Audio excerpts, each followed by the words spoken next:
If there's one sauce that has a reputation for being difficult, a sauce that strikes fear into the hearts of chefs everywhere, it's Hollandaise. Now Hollandaise, just like mayonnaise, is a fat and water emulsion. Normally when you mix together fat and water, the fat's going to separate and float on top of the water in a greasy layer. But the key to a successful emulsion is to break that fat up into droplets so tiny that they stay evenly dispersed, causing the liquid to thicken and turn opaque. Traditionally, the way that you do this is by whisking together egg yolks and lemon juice in a double boiler until they're hot and frothy, and then slowly whisking in butter in a thin and steady stream.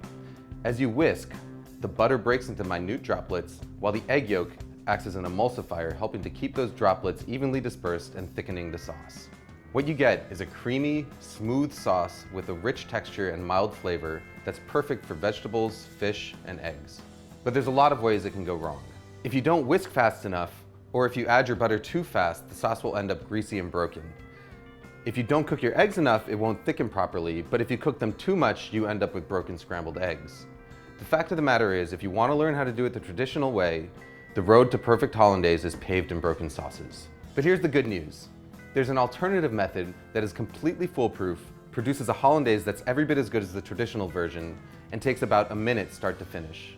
All you need is a small pot, a glass measuring cup, and a hand blender with a cup that barely fits its head. We start by combining an egg yolk, a teaspoon of water, a teaspoon of lemon juice, and a pinch of salt in the bottom of a blender cup. Next, we melt a stick of butter on the stovetop until it's completely hot and bubbling. It should register about 220 degrees Fahrenheit with an instant read thermometer. Pour that butter into a glass measuring cup. Now all we've got to do is stick the hand blender into the cup, start it running, and then slowly drizzle in our butter. As the hot butter hits the eggs, they start to cook.